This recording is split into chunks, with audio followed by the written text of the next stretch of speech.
Kutukan cincin milik Nyi Blorong. Sumija adalah seorang arkeolog berusia awal 40-an yang telah mengabdikan hampir separuh hidupnya untuk mengeksplorasi sejarah dan kebudayaan kuno di Nusantara.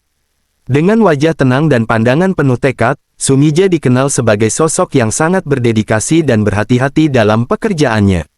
Ia seringkali menghabiskan waktu berjam-jam mempelajari artefak-artefak kuno, mencari tahu kisah-kisah yang tersembunyi di balik benda-benda bersejarah tersebut.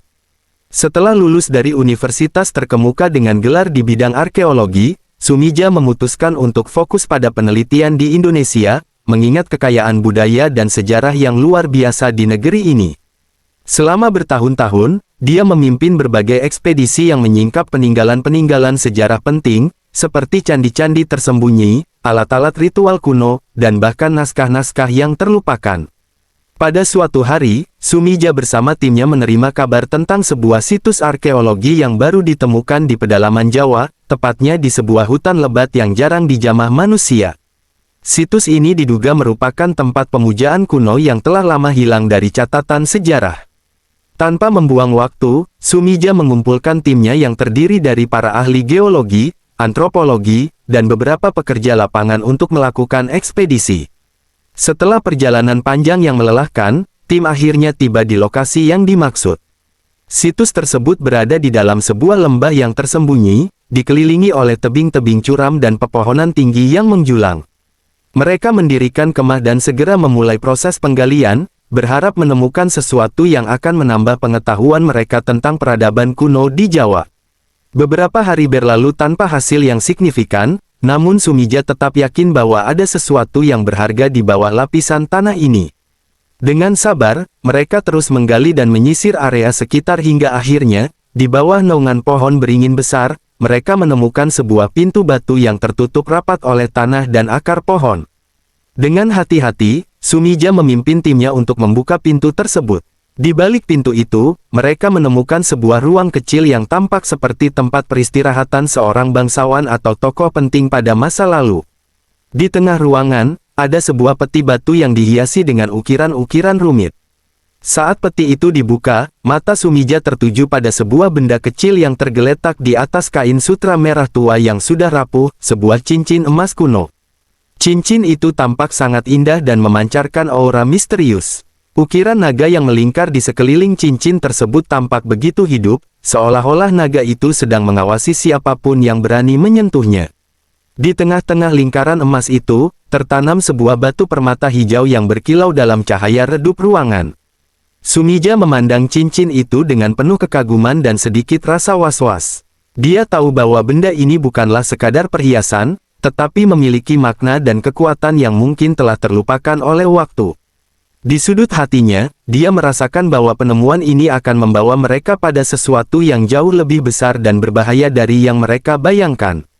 Dengan hati-hati, Sumija mengambil cincin tersebut dan membawanya keluar dari ruang bawah tanah itu, tanpa mengetahui bahwa dengan tindakannya itu, ia telah membangunkan sesuatu yang telah lama tertidur dalam kegelapan.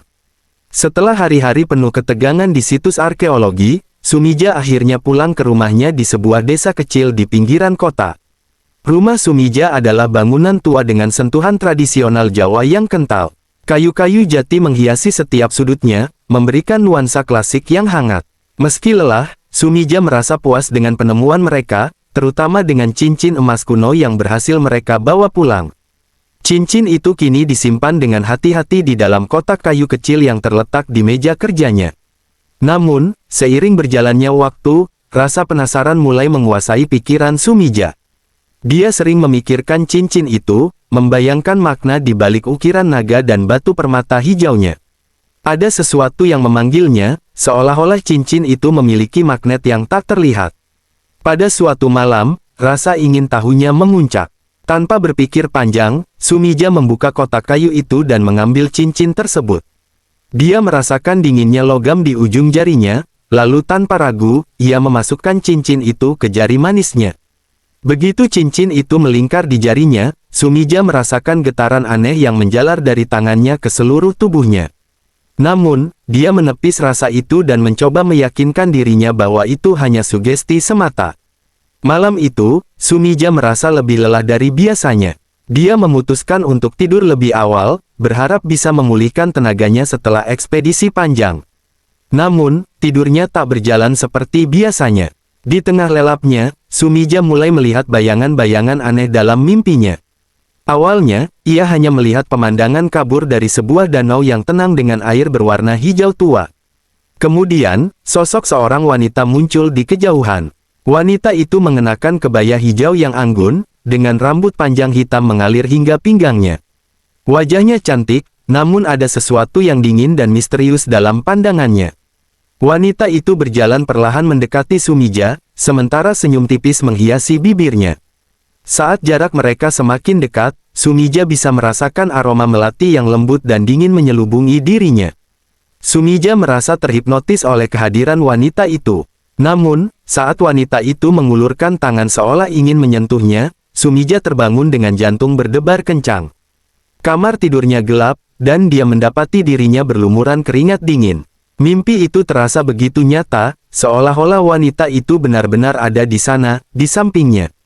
Sejak malam itu, hal-hal aneh mulai terjadi di rumah Sumija. Awalnya, itu hanya hal kecil yang mudah diabaikan. Udara di dalam rumahnya terasa lebih dingin dari biasanya, meskipun cuaca di luar cukup hangat. Sumija juga merasa seperti sedang diawasi, terutama saat berada di kamar kerjanya, tempat di mana ia menyimpan cincin tersebut. Lambat laun, suara-suara aneh mulai terdengar di malam hari. Ada desisan halus yang samar terdengar dari sudut-sudut ruangan, seolah-olah ada sesuatu yang bergerak di balik dinding. Terkadang, suara itu berubah menjadi bisikan, namun tak jelas apa yang dikatakan. Meski Sumija mencoba mengabaikannya, rasa tidak nyaman mulai merayapi pikirannya. Puncaknya terjadi pada suatu malam ketika Sumija terbangun karena mendengar suara gemericik air di kamarnya.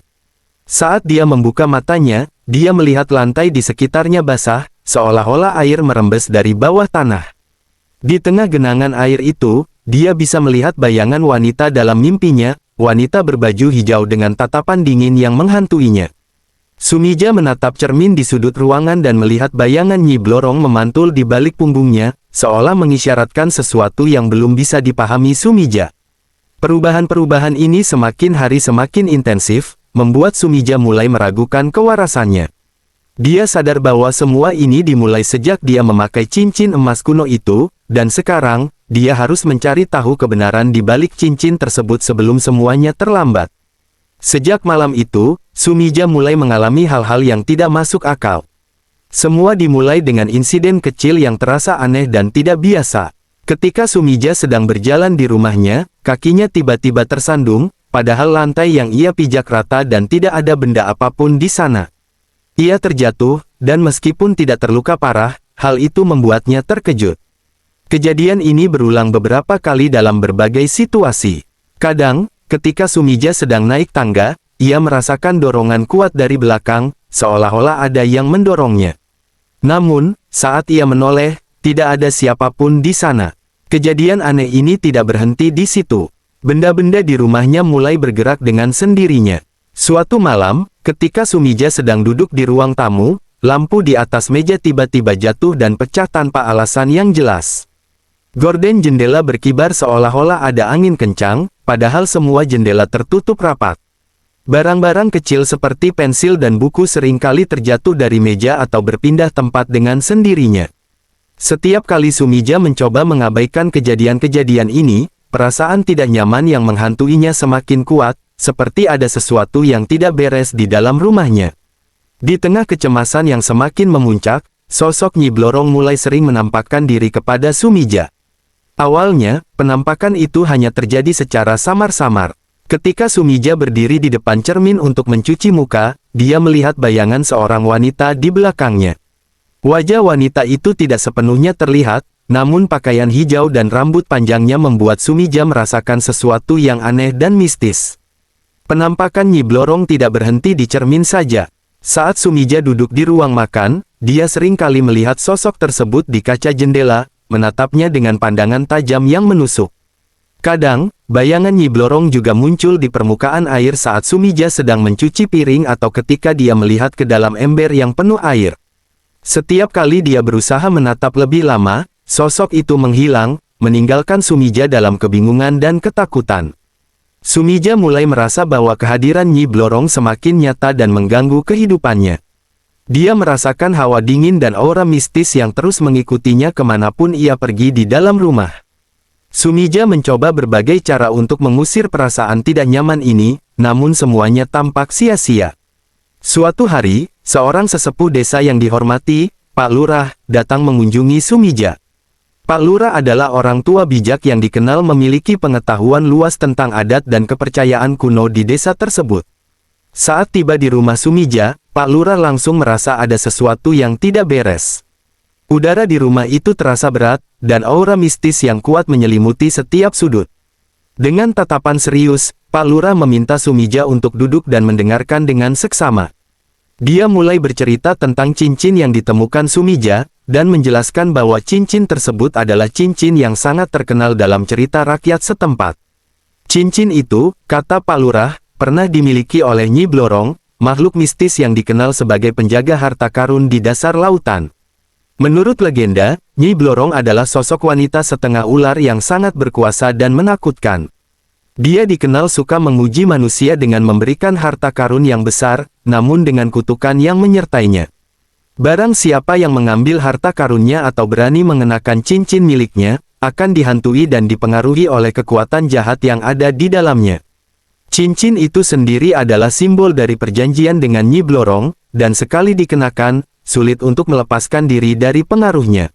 Pak Lurah memperingatkan Sumija untuk segera mengembalikan cincin tersebut ke tempat asalnya sebelum semuanya terlambat.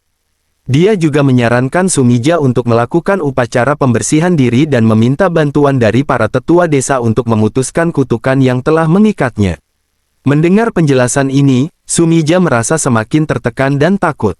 Semua kejadian aneh yang dialaminya seolah-olah menjadi masuk akal.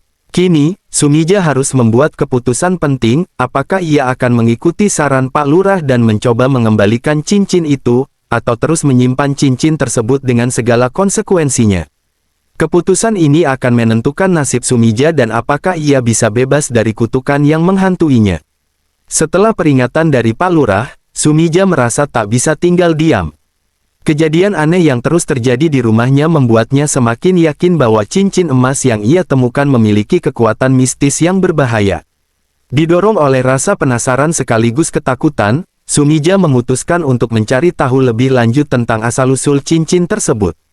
Dia memulai penelitiannya dengan menggali berbagai literatur kuno dan mengunjungi perpustakaan di kota terdekat. Di antara tumpukan buku-buku tua dan manuskrip yang sudah mulai lapuk, Sumija menemukan catatan tentang Nyi Blorong, sosok legendaris yang sudah dikenal dalam cerita rakyat Jawa. Nyi Blorong digambarkan sebagai makhluk mistis yang separuh tubuhnya adalah ular. Dia dikenal sebagai penjaga harta karun yang tersembunyi di dasar lautan dan penguasa kekuatan hitam. Salah satu dokumen kuno yang ditemukan Sumija menyebutkan bahwa cincin yang ia temukan adalah salah satu artefak penting yang terkait dengan Nyi Blorong. Cincin tersebut merupakan simbol kekuatan dan perjanjian yang dibuat dengan Nyi Blorong. Siapapun yang mengenakan cincin itu tanpa izin akan terjebak dalam dunianya, tidak hanya dalam fisik, tetapi juga dalam jiwa. Sumija mulai merasa gentar. Setiap informasi yang ia temukan semakin menguatkan kecurigaannya bahwa cincin itu bukan sekadar artefak biasa. Ada kutukan yang menyertainya, dan itu membuatnya semakin gelisah. Sumija sadar bahwa pengetahuan ini tidak hanya memberi jawaban, tetapi juga memperlihatkan betapa besarnya bahaya yang kini mengintai dirinya. Penelitian Sumija membawa dia pada sebuah naskah kuno yang menggambarkan detail kutukan cincin tersebut. Dalam naskah itu disebutkan bahwa siapapun yang memakai cincin milik Nyi Blorong akan menjadi miliknya seutuhnya. Tidak hanya tubuhnya yang akan terperangkap, tetapi juga jiwanya akan terhisap ke dalam dunia gaib di mana Nyi Blorong berkuasa. Naskah tersebut menceritakan tentang orang-orang yang sebelumnya telah terjebak oleh cincin ini. Mereka semua mengalami nasib yang mengerikan. Beberapa di antaranya kehilangan kewarasan, sementara yang lain lenyap tanpa jejak, seolah-olah tersedot ke dalam kegelapan. Cincin itu dikatakan memiliki kemampuan untuk mengikat pemakainya dengan kutukan abadi, membuat mereka menjadi bagian dari dunia Nyi Blorong, selamanya terjebak dalam mimpi buruk yang tidak berkesudahan. Menyadari betapa seriusnya kutukan ini, Sumija merasa ngeri. Dia sadar bahwa setiap kejadian aneh yang dialaminya adalah akibat langsung dari kutukan tersebut. Semakin lama dia mengenakan cincin itu, semakin kuat cengkeraman Nyi Blorong atas dirinya. Suatu malam, setelah hari-hari penuh ketakutan dan kegelisahan, Sumija mengalami sebuah penglihatan yang sangat jelas.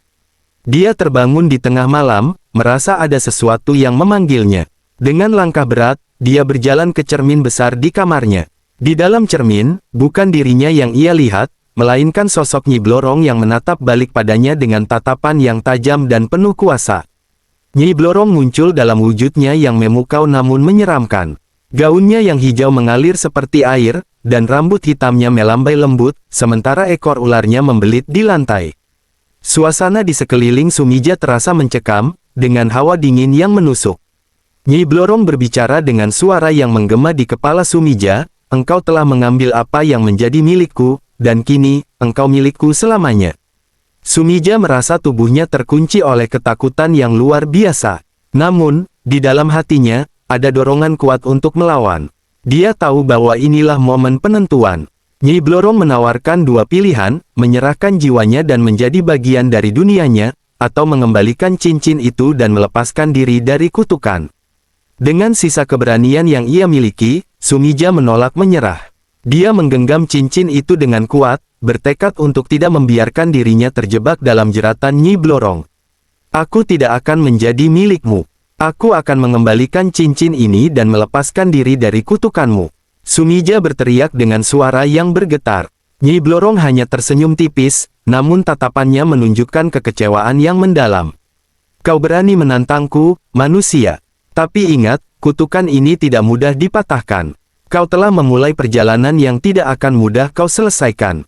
Seketika, sosok Nyi Blorong menghilang dari cermin, meninggalkan Sumija dengan perasaan lega namun sekaligus penuh ketakutan. Dia tahu bahwa perjuangannya belum berakhir. Dia harus segera mengembalikan cincin itu ke tempat asalnya dan melakukan segala cara untuk melepaskan diri dari kutukan Nyi Blorong sebelum semuanya terlambat. Waktu terus berjalan, dan Sumija sadar bahwa keputusan dan tindakannya selanjutnya akan menentukan nasibnya. Menyadari betapa berbahayanya cincin Nyi Blorong, Sumija merasa perlu bertindak cepat. Peringatan yang ia dapatkan dari berbagai sumber, serta pengalaman mengerikan yang terus menghantuinya, mendorongnya untuk mencari bantuan. Ia mendatangi seorang dukun sakti bernama Kisuro, yang terkenal memiliki pengetahuan mendalam tentang ilmu gaib dan mampu berhadapan dengan makhluk-makhluk mistis. Kisuro mendengarkan cerita Sumija dengan seksama, lalu memeriksa cincin itu dengan tatapan penuh kehati-hatian. Setelah beberapa saat, dia berkata, "Cincin ini memang terkutuk. Kita harus melakukan ritual pelepasan, tapi kau harus siap menghadapi segala rintangan." Nyi Blorong tidak akan melepaskan cincinnya begitu saja. Sumija setuju untuk menjalani ritual itu, meskipun dia tahu risikonya sangat besar. Malam itu, Kisuro menyiapkan segala keperluan untuk ritual, termasuk sesajen, dupa, dan beberapa benda suci lainnya.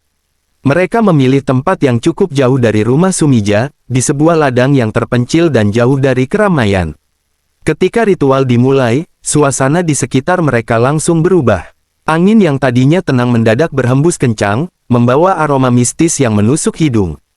Kisuro mulai melantunkan mantra-mantra kuno, berusaha membuka portal yang bisa mengembalikan cincin itu ke tempat asalnya, sekaligus memutus ikatan gaib yang menghubungkan Sumija dengan Nyi Blorong. Namun, tak lama setelah ritual dimulai, gangguan dari Nyi Blorong mulai terasa. Suara desisan seperti ular terdengar dari segala penjuru, dan bayangan-bayangan samar mulai bermunculan di sekitar mereka. Tiba-tiba, udara menjadi sangat dingin, seolah-olah ada kekuatan gaib yang berusaha menghentikan ritual tersebut. Kisuro tetap fokus, namun keringat mulai mengucur di wajahnya, menunjukkan betapa beratnya perlawanan yang sedang mereka hadapi. Nyi Blorong muncul dalam wujud gaibnya, mengambang di atas tanah, berwujud seorang wanita cantik dengan ekor ular yang melingkar. Dia memandang Sumija dengan tatapan penuh kemarahan, seolah tidak terima cincinnya hendak diambil kembali. "Kau tidak akan bisa melepaskan diri dariku, Sumija," suara Nyi Blorong bergema di seluruh ladang. Kisuro meningkatkan kekuatan mantranya, namun setiap kali dia mencoba mendekati cincin itu dengan api suci, Nyi Blorong menggunakan kekuatan gaibnya untuk menghalangi. Benturan antara kekuatan suci Kisuro dan kekuatan gelap Nyi Blorong membuat suasana semakin mencekam. Di tengah kekacauan itu, Sumija merasakan tekanan yang luar biasa. Tubuhnya terasa semakin berat, seolah-olah jiwanya sedang ditarik ke arah Nyi Blorong. Penglihatannya kabur, dan dia merasakan kehadiran Nyi Blorong semakin kuat, seakan-akan makhluk mistis itu ingin menelannya hidup-hidup. Kisuro terus melawan, tapi kekuatan Nyi Blorong terlalu besar. Saat keadaan tampak semakin memburuk, dan Sumija hampir kehilangan kesadaran, ia mendengar suara lirih dari dalam hatinya, mengingatkan pada semua keberanian dan kekuatannya. Ia tahu, ini adalah momen penentuan. Jika ia menyerah sekarang, selamanya ia akan menjadi milik Nyi Blorong. Dengan sisa tenaga yang dimilikinya, Sumija menggenggam cincin itu erat-erat dan berteriak, "Aku tidak akan menyerah. Ini adalah hidupku." Dia menolak untuk membiarkan Nyi Blorong mengambil alih dirinya. Dengan sekuat tenaga, ia melemparkan cincin itu ke dalam api suci yang telah disiapkan Kisuro. Api tersebut langsung berkobar tinggi, menyala dengan warna yang aneh, seperti menyala-nyala dengan energi yang luar biasa. Nyi Blorong menjerit keras, dan sosoknya mulai memudar, tertarik kembali ke alam gaib. Sumija merasakan beban berat yang menekan tubuhnya perlahan menghilang, dan udara di sekelilingnya mulai terasa normal kembali. Kisuro, yang juga tampak kelelahan, tersenyum kecil pada Sumija. "Kau berhasil, Sumija. Kutukan itu telah terpecahkan. Namun ingat, kau harus selalu berhati-hati dengan apa yang kau temukan. Tidak semua harta karun adalah berkah."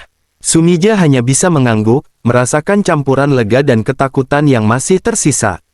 Meskipun ritual pelepasan telah berhasil, pengalaman itu akan selalu menjadi pengingat baginya tentang bahaya yang tersembunyi di balik kekayaan dunia gaib.